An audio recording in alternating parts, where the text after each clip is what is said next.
His name was Eric. If you met him on the street, you might not notice anything unusual. He carried himself well enough. He had a decent job. He was polite. And if you asked his friends, they'd probably say he was doing fine. But what people didn't see was the quiet war happening inside his mind every single day. For as long as he could remember, Eric felt like he was always coming up short. Not failing exactly, just never quite enough. Not enough for his parents, who always compared him to his older brother. Not enough for his teachers, who said he was bright but lacked discipline. Not enough for his partners, who seemed to grow distant over time, leaving him wondering if maybe there was something broken inside of him that he couldn't fix. And the truth is, Eric's story isn't unique. It's painfully common. That gnawing feeling of inadequacy, of never quite measuring up. That feeling of inadequacy is one of the quietest, most pervasive forms of suffering that so many people carry. It doesn't always show on the surface. It hides behind smiles, behind achievements, behind people who seem fine. But inside it, eats away at self-worth like slow acid. You know this feeling, don't you? That restless voice in the back of your mind that whispers, you should be further ahead by now. You should be stronger, smarter, better looking, more successful, more confident, more everything. And no matter how much you achieve, no matter how much external validation you collect, it's never quite enough to silence it. Psychologists call this conditional self-worth. It's the idea that your value as a person depends on whether you meet certain conditions. Grades, money, approval, appearance, performance. And when those conditions aren't met, you don't just feel disappointment. You feel like you are the disappointment. Eric knew this feeling intimately. Every compliment rolled off him like rain on glass, while every criticism cut into him like a blade. Praise felt temporary. Criticism felt permanent. He could remember a mistake from 10 years ago more vividly than any success he had last week. And here's the part that's so cruel. This mindset doesn't just come from within. It's cultivated, almost engineered, by the world we live in. From the moment we're children, we're measured, ranked, graded, and compared. The education system teaches us early. Your worth is in your report card. Social media reinforces it. Your worth is in your likes and followers. Consumer culture tells us your worth is in what you buy, how you perform. And so millions of people grow up like Eric, carrying an invisible yardstick that is always just a little too long. No matter how much progress they make, the line keeps moving. It's important to understand something here. This isn't just a personal flaw. It's not simply that some people are insecure. Statistically speaking, rates of low self-esteem and feelings of inadequacy have skyrocketed over the last few decades.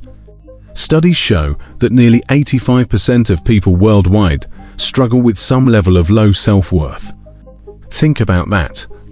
8 out of 10 people you pass on the street are silently battling some version of not good enough. Why? Part of the answer lies in how our brains evolved. Thousands of years ago, belonging to a group was literally a matter of survival. If you were rejected, if you weren't enough to contribute, your chances of survival dropped dramatically.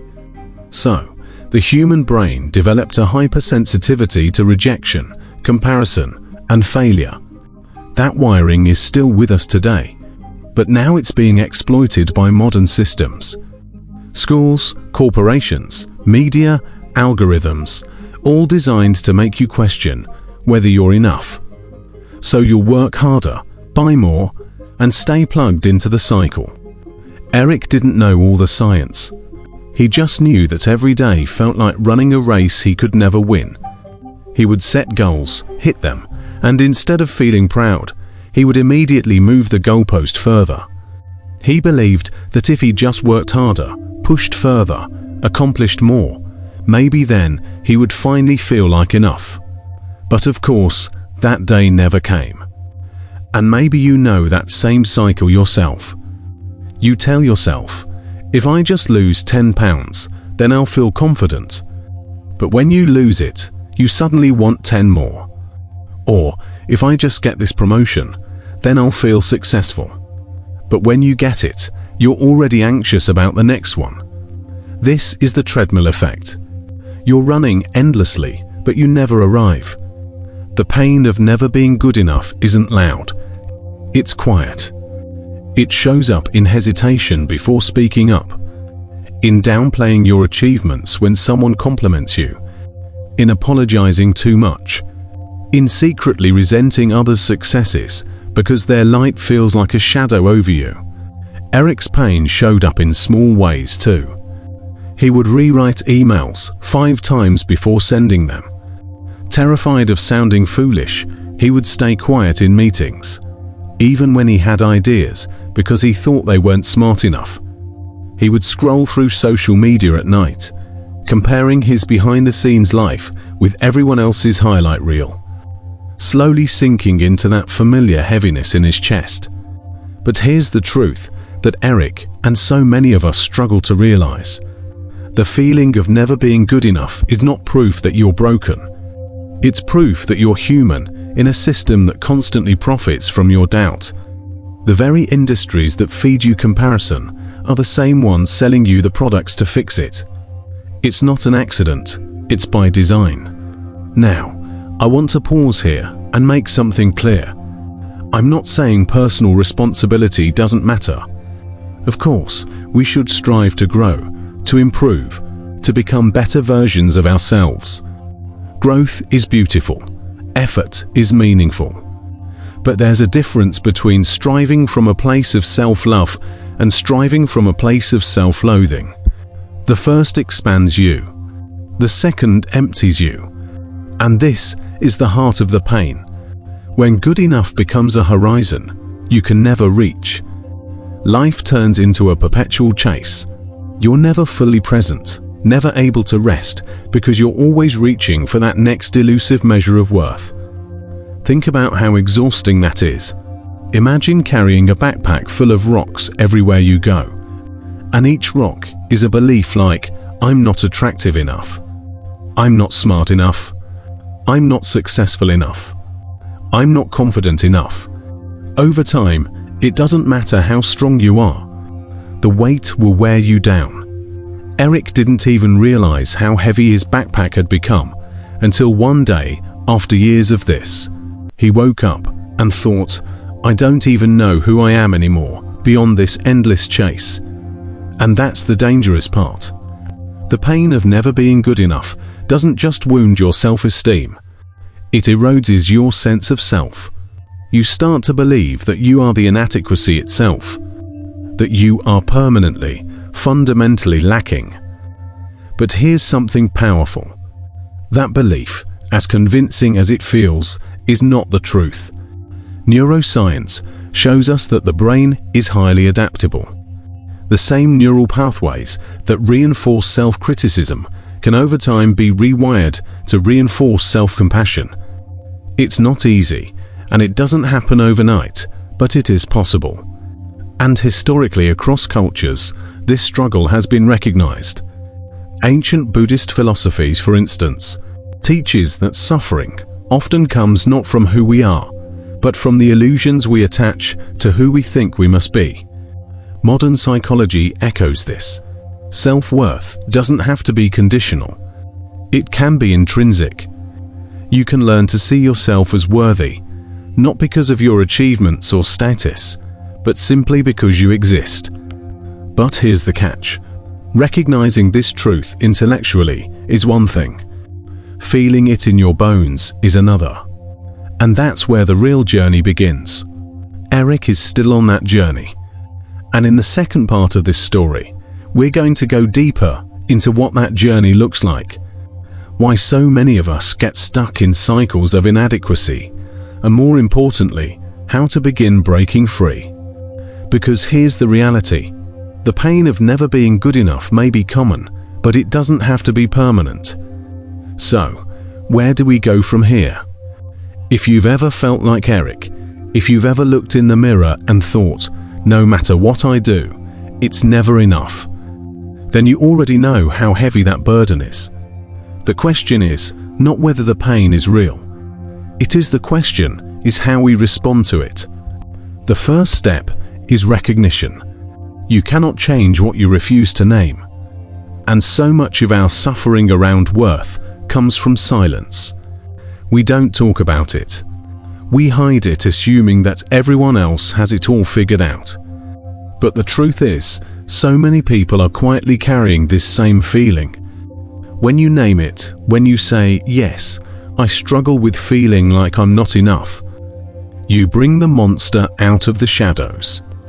And in the light, it loses some of its power. The second step is perspective. Remember what we said earlier. This pain isn't just personal, it's cultural, it's systemic. That means it isn't your weakness or defect. It's a predictable response to living in a society that thrives on comparison and conditional value. And when you start to see it that way, the shame begins to lift. It stops being I'm broken and starts being the system is broken. That subtle shift can be life-changing. But recognition alone isn't enough. You need tools, practical ways of retraining your mind and reconnecting with your sense of worth. Modern psychology offers several. For example, studies show that practicing self-compassion, literally speaking to yourself as you would to a close friend, significantly reduces anxiety, depression, and feelings of inadequacy. Neuroscientists at the University of Wisconsin found that regular self-compassion exercises actually change brain activity in areas related to emotion regulation. In other words, kindness toward yourself isn't just sentimental, it's neurological medicine. Another practice is what psychologists call reframing. This doesn't mean ignoring challenges or pretending everything is perfect. It means consciously shifting how you interpret events. For instance, instead of saying, I failed because I'm not smart enough, you might reframe it as, I didn't succeed this time, but I gained knowledge I didn't have before. This shift sounds small, but over time, it builds resilience instead of shame. But beyond psychology, there's something deeper at stake.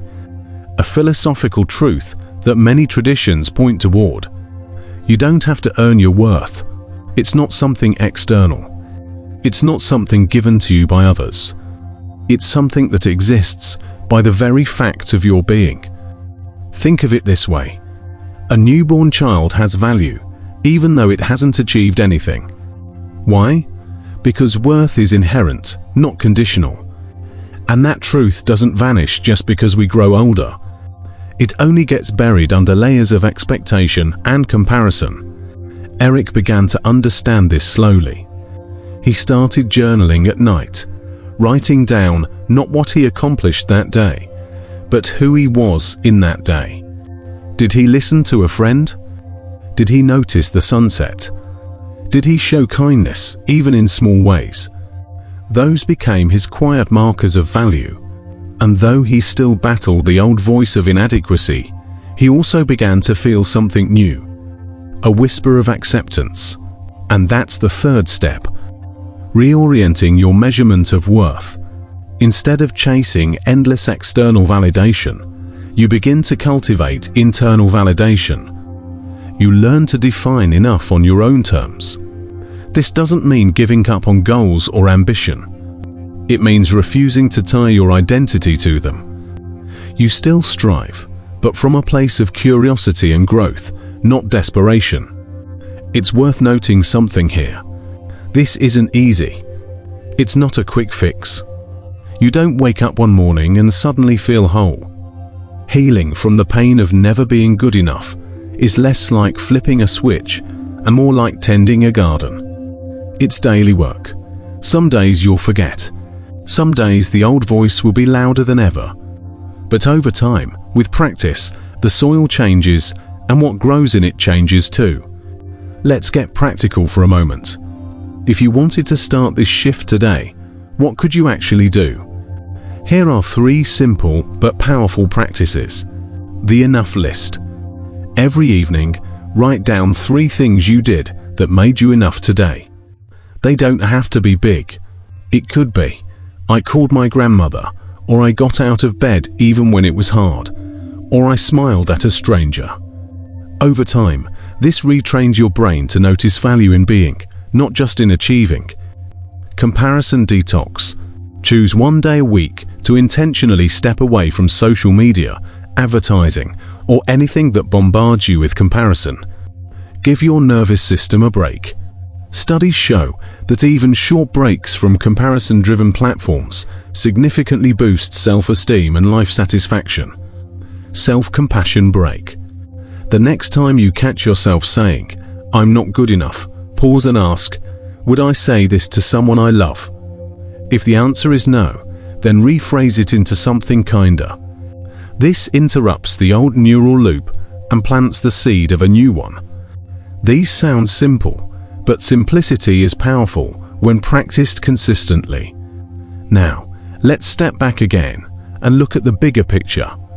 The pain of never being good enough is not just an individual experience. It's part of a collective crisis of meaning in the modern world. So many of us are so busy trying to prove ourselves that we forget to be ourselves. We confuse worth with performance, and in doing so, we trade the depth of life for the appearance of success. But imagine a world where people lived from a sense of enoughness. Imagine students who pursued learning not out of fear of failure, but out of genuine curiosity. Imagine workers who contributed not to prove their worth, because they already knew they had it. Imagine relationships built not on insecurity and comparison, but on mutual respect and acceptance. That world may feel far away, but it begins in small personal choices. The choice to treat yourself with dignity, to define your own enough, to reject the endless race that never lets you arrive. Eric is still on his journey like all of us. He hasn't silenced the voice completely, but he's learning to live alongside it differently. He's learning that worth isn't found in perfection, but in presence. That the question isn't, "Am I good enough yet?" but rather, "Can I allow myself to be enough right now as I am?" And maybe that's the question for you too. Because the truth is, there will always be another standard you could chase. Another comparison you could lose. Another reason to feel inadequate that will never end. But your ability to step out of that chase, even for a moment to breathe, to say, "I am enough here now," without proving, without performing, that is where freedom begins. So if you've been carrying the weight of never being good enough, consider this: maybe the weight was never yours to carry in the first place. Maybe your worth was never something to be earned. Maybe it was always something to be remembered. And if you can remember that, even in glimpses, even in fragments, then the pain begins to soften. The chase begins to slow. And life in all its imperfect beauty begins to feel a little more like home. Because in the end, you are not your achievements, your failures, or your comparisons. You are not the yardstick or the scorecard. You are something far deeper, far older, and far more worthy than any of those measures could ever capture. You are enough. You always have been,